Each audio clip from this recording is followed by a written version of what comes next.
نبی رحمت صلی اللہ تعالی علیہ وسلم کی تشریف آوری سے پہلے ہزارہ مسائل تھے۔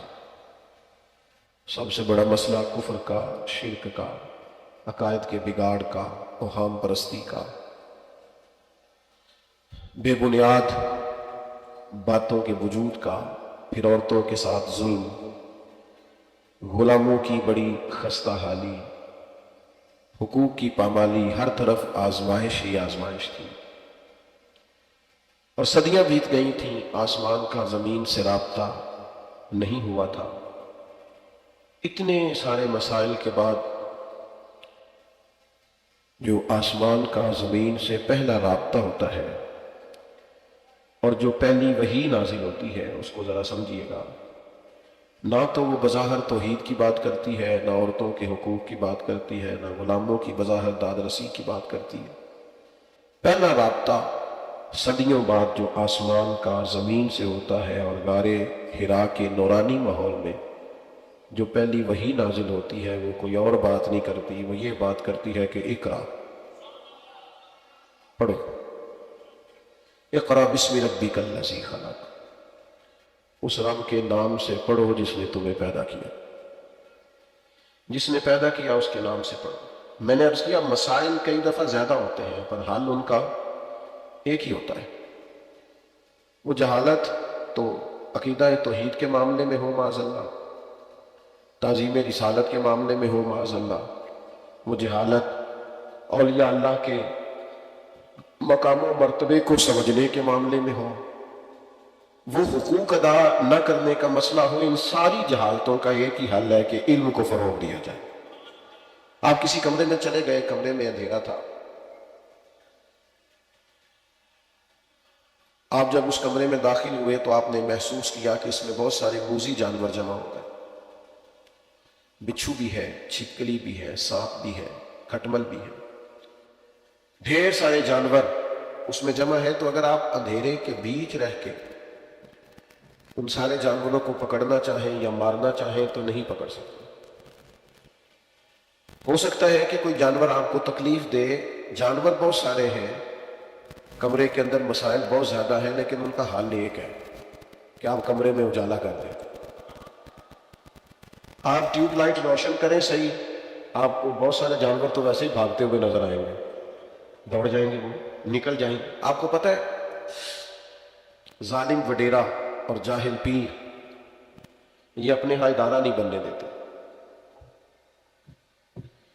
اس لیے کہ ظالم وڈیرا بھی سمجھتا ہے کہ اگر غریبوں کے بچے تعلیم پا گئے تو میرے جانوروں کو چارہ کون ڈالے گا، اور جاہل پیر بھی اپنے آستانے پر ادارہ نہیں بننے دیتا، اسے بھی پتا ہوتا ہے کہ اگر یہ لوگ تعلیم پا گئے تو پھر میرے ہاتھ پر بیعت نہیں ہوگی، انہیں سمجھ آ جائے۔ بہت سارے لوگ جہالت کے اس لیے سپورٹر ہوتے ہیں کہ ان کا کام ہی اندھیرے میں چلتا ہے۔ اب کوئی مجھ سے ناراض نہ ہو جائے تو مجھے یہ جملہ کہہ لینے دیں کہ ڈاکوؤں کو اندھیرا پسند ہی بڑا ہوتا ہے، انہوں نے لوٹنا ہوتا ہے تو انہیں اندھیرا بڑا پسند ہوتا ہے۔ اور میرے امام کا آج عرس بھی ہے، وہ کہتے ہیں سونا جنگل رات اندھیری، چھائی بدلی کالی، سونا جنگل۔ اچھا میں اب آپ سے یہ تو نہیں کہتا کہ آپ سارے شعری ذوق پیدا کریں، لیکن ترتیب تو ملاحظہ کریں نا کتنی خوبصورت ہے۔ سونا جنگل رات اندھیری اور چھائی بدلی، یعنی ایک تو حالات ٹھیک نہیں، ایک جنگل سونا ہے، سونا جنگل رات اندھیری اور چھائی بدلی، اللہ کرے آپ کو نہ سمجھ آئے، ایک تو حالات ٹھیک نہیں، یہ پہلے مصرے کا مطلب ہے۔ اور دوسرے کا مطلب یہ ہے کہ ایک تو حالات ٹھیک نہیں، اوپر سے جن کو کنجی دیا وہ چور ہے۔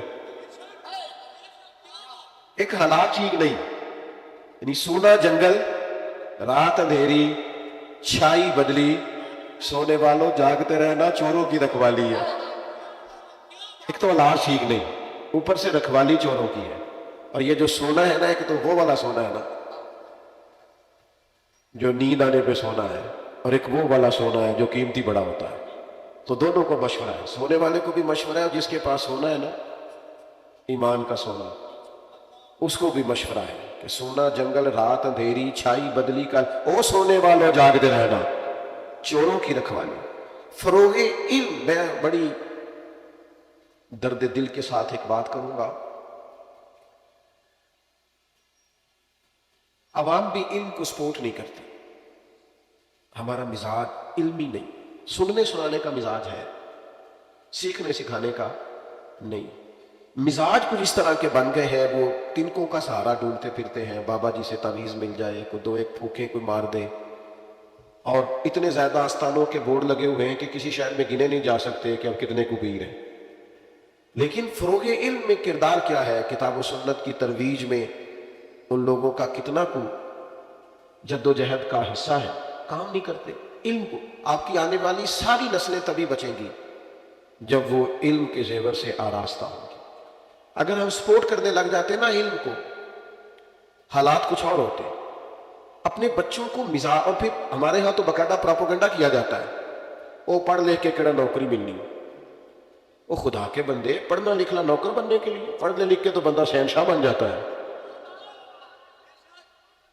آپ پڑھ لکھ کے نوکری کرنی ہے، پڑھ لکھ کے بادشاہی کریں گے، نوکری کیوں کرنی ہے؟ تو کوئی اس لیے پڑھنا لکھنا ہے. میں چند ایسے کسانوں کو جانتا ہوں جو پڑھے لکھے ہیں تھوڑے سے، لیکن انہوں نے زمین کا سینہ چیر کے اس طرح کا رنگ بدلا ہے. انہیں سمجھ آ گئی ہے کہ اصل یہ کام کس طرح کرنا ہے.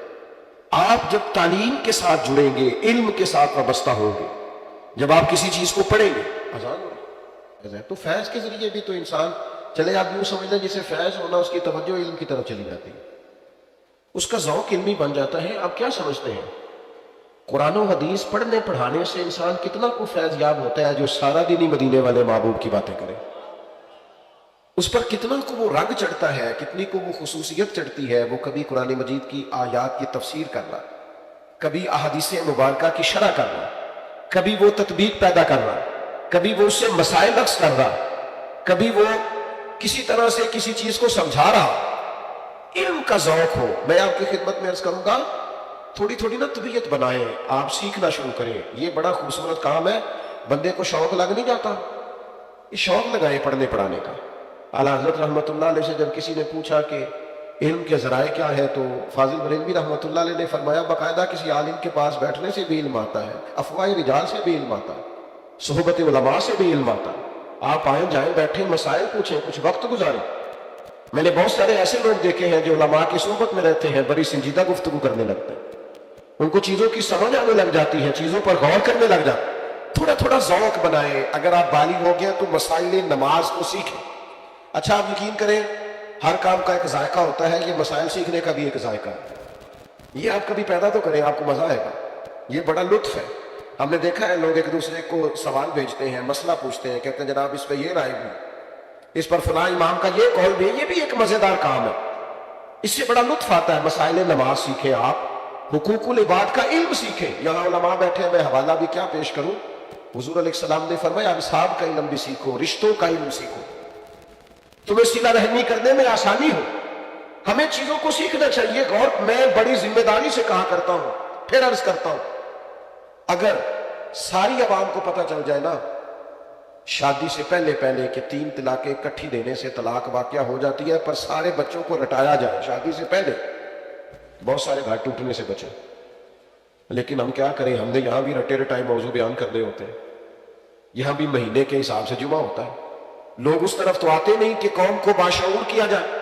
مسائل سیکھیں. آپ شادی سے پہلے اگر میاں بیوی کے حقوق بچوں کو سکھانے میں کامیاب ہو جائیں جو کتاب و سنت میں آپ کو بڑے وثوق سے کہہ سکتا ہوں کہ گھروں کی ڈھیر ساری لڑائیاں ختم ہو. شعور بیدار ہو کہ میرے ذمہ تو یہ ڈیوٹی ہے.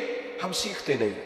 ہم نے نا مطلب صاحب کہتے ہیں میری دکان پہ میری فیکٹری پہ آ کے نا ذرا بچوں سے قرآن مجید پڑھا دے. میرا خیال ہے وہ اس لیے پڑھواتے ہوں گے کہ پہلے ذرا تلاوت کرائیں، کیونکہ میں نے فیکٹری قرآن کے حکم کے مطابق چلانی ہے، اس لیے کراتے ہیں تلاوت. کیوں کرواتے ہیں؟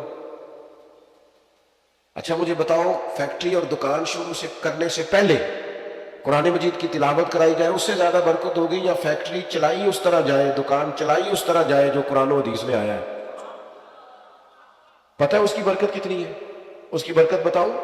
عمر بیت گئی حضور کے قدمین شریفین تک پہنچنے کے لیے، اور معراج ہے کسی صوفی کی کہ وہ محبوب کے قدموں تک کوئی درویش پہنچ جائے، اور میرے نبی کریم علیہ السلام نے فرمایا جو سچ بول کے تجارت کرے گا نا اللہ اسے قیامت کے دن نبیوں کے ساتھ جگہ عطا فرمائے گا. آپ یہ سیکھیں. یہ جو لوگ کہتے ہیں نا میں دنیا داری چھوڑنے لگا ہوں، تو بھئی آپ اگر سچ بول کے تجارت کر رہے ہیں تو یہ تو کام آپ کو حضور کے قدموں تک لے جائے گا. یہ تو روحانی کام ہے. آپ کی مجھے ایک دوست کہنے لگے 3 فیکٹری ہیں 1500 لوگ کام کرتے ہیں لیکن میں دنیا داری چھوڑنا چاہتا ہوں. میں نے کہا مہربانی کریں 2 اور لگائیں، 1500 گھروں کا چولہا جلتا ہے، آپ 2 فیکٹری اور لگائیں تاکہ 2500 گھروں کا چولہا جلے. ہم لوگوں کو بھکاری نہ بنائے، کام پہ لگائیں، محنت کی عادت ڈالیں. شعوری زندگی اس شخص کو نصیب ہوتی ہے جس کے پیچھے قرآن و سنت کے علوم کی طاقت ہو. مجھے فیض بڑھا جی فلاں بزرگ کا، تو فیض ہے تو پھر تو آپ کا شوق بڑھ جانا چاہیے. یہ دیکھیے نا حضرت عبداللہ ابن عباس رضی اللہ تعالیٰ عنہ نے نبی کریم کو وضو کرایا تو حضور خوش ہو گئے اور خوش ہو کے حضور نے علم کی دعا دی، یا اللہ اسے کتاب و سنت کا علم عطا. یعنی خوش ہو کے دعا کیا دی؟ بولنا ہے آپ نے، علم کی دعا دی نبی پاک، اللہ اسے علم دین عطا فرمائے. آپ بات کو سمجھو. یعنی محبوب جب پورے راضی ہو گئے نا تو حضور کے سینے کا فیض یہ ہے کہ علم کی دعا عطا فرما دے. پورے خوش ہیں جب جناب رسالت امام صلی اللہ تعالی علیہ وسلم. اور پھر کیا وہ جس طرح آج کل سارے پیروں کے بچوں کو علم دنیا آ گیا نا، سارے اللہ خیر کرے کہتے ہیں اس کو فیض بڑھائے. میں نے کہا کمال ہو گئی ہے، سارا فیض آپ کے گھر میں رہنا ہے، باہر تو بالکل نہیں جا سکتا میرا خیال ہے. یہ بھی شہزادہ ہے وہ بھی شہزادہ ہے، کیسے کام چلے؟ حضور نے دعا دی. نبی کریم دعا دے دے تو کمال ہو جاتا، علم لدنی کے دروازے کھل جاتے. لیکن اس سے کیا ہوا؟ حضرت عبداللہ ابن عباس کو شوق علم پیدا ہوا. پھر وہ ایک صحابی کے دروازے پہ گئے اور ان سے جا کے کہا میں نے سنا ہے آپ کے پاس محبوب کی چند احادیث ہیں، میں سماعت کرنے کے لیے آیا. اب تو ہمارے ہاں تو رواج ہے بڑا کم ہو گیا ہے، مفتی صاحب جانتے. محدثین کی ایک طرز یہ بھی ہوتی تھی کہ وہ کسی کو بزرگ جانتے تھے تو سفر کر کے جاتے تھے اور کہتے تھے میرا دل کرتا ہے میں ایک حدیث آپ سے پڑھ کے نہ تو آپ سے سند لوں. میں شاگرد، یہ شوق ہوتا تھا کہ میں فلاں جگہ سے کچھ سما کروں، یہ درد ہوتا اور لوگ اس کے لیے گھومتے تھے، بڑا بڑا زمانہ جاتے تھے. آپ نے ناراض نہیں ہونا، ہمارا نا محنت کا ذوق نہیں. اب میں نے علماء کی باتیں سب کو تو نہیں نا بتانی، ویسے یہ کہ جو گوگل سے جمعہ تیار کرتا ہے کرتا تو جاتی ہے نا، اسے چاہیے تو یہی نہ کہ کتابیں کھولا کرے. ناراض ہو گئے ہو تھوڑی مہربانی، علماء طلباء نو ناراض کر کے اسی بچنا کہیں. صرف عرض کر رہا ہوں آپ وہاں سے بھی لے، اگر کوئی امدادی چیز آپ کو ملتی ہے مستند، میں کو منع نہیں کر رہا، ناجائز نہیں کہہ رہا، لیکن جو کتابوں کی ورق گردانی سے انسان کو نفع آتا ہے، وہ جو ہمارے بزرگ کہتے تھے صبح سے شام تک بیٹھا ہوں میں حوالہ ڈھونڈ رہا ہوں، کوئی اس کا مزہ تھا، اس کا کوئی سرور تھا. تو عوام سے یہ بات عرض کرنا چاہتا ہوں کہ علمی ذوق پیدا کریں اور پھر اس کام کو آپ سمجھیں کہ صرف تسبیح پڑھنے سے ہی اللہ کا قرب نہیں ملتا، کتاب و سنت کھولنے سے بھی اللہ کا قرب نصیب ہوتا اور سب سے زیادہ نصیب ہوتا ہے، سب سے زیادہ. مسجد شریف میں محبوب پاک علیہ السلام تشریف لائے تو 2 حلقے بنے ہوئے تھے. ایک جگہ لوگ بیٹھ کے اللہ کا ذکر کر رہے تھے اور دوسرے حلقے میں بیٹھ کے لوگ تعلیم حاصل کر رہے تھے. ایک شخصیت پڑھا رہی تھی، باقی پڑھ رہے تھے، ایک سنا رہے تھے، باقی سن رہے. تو محبوب کریم دونوں حلقہ جات کے بیچ کھڑے ہو کے فرمایا دونوں ہی خیر کا کام کر رہے ہیں پر مجھے چونکہ معلم بنا کے بھیجا گیا. تو حضور اس حلقے میں بیٹھے جہاں دین سیکھا اور سکھایا جا رہا تھا. آپ سے میں یہ اپیل کروں گا کہ ایک تو وہ بچہ داخل کرانے آئے ایک صاحب میرے پاس مدرسے میں، تو ان کی ابھی عمر اپنی کوئی 35-40 سال کے قریب تھی. تو کہنے لگے یہ بچہ نہ آپ حفظ میں داخل کر لیں، ہماری بھی بخشش کا گزریہ بن جائے. عموماً اسی طرح کے جملے لوگ بولتے ہیں. تو میں نے انہیں کہا کہ اللہ خیر کرے، آپ خود بھی پڑھیں، ابھی 35-40 سال تو عمر ہے، آپ کنجوں کی بخشش کا ذریعہ خود بن جائیں. آپ نے ابھی سے اسی پہ تکیہ لگا لیا ہے. آپ خود پڑھیں، آئیں رات کو بیٹھے اساتذہ کے پاس حاضری دیں، شروع کریں. تو میں آپ کی خدمت میں عرض کروں گا کہ آپ جس عمر میں بھی ہیں، کسی نے دیکھنا ہو تو میں دکھاؤں گا جس شخص نے 65 سال کی عمر میں قرآن مجید حفظ کیا. اللہ نے تو اسے آسان کر دیا یاد کرنے والوں کو. ہم نے ایسے لوگ دیکھے جنہوں نے 40 سال میں پڑھنا شروع کیا کتابوں. آپ آئیں، کتاب و سنت سے جڑے، علوم کو دیکھیں، آپ کو ایک عجیب سا نظارہ آئے گا جب آپ بہن گے نا اس رستے میں قرآن مجید کی. وہ کیا کہا تھا حضرت عبداللہ ابن عباس نے کہ اب تو میرے اونٹ کی نکیل بھی گم ہو جائے گا. وہ بندے کا نا جس سے پیار ہو جائے دکھ سارے اسی کو سناتا ہے نا. پتہ ہوتا ہے نا بچے کو کہ مطلب میں نے سارا کچھ اماں سے کہنا ہے. چلو تھوڑی نہیں گل کرتا، اصل تو جیڑی گل ابا جی نو منانی ہوتی سی وہ بھی اماں جی نہ کری دی سی.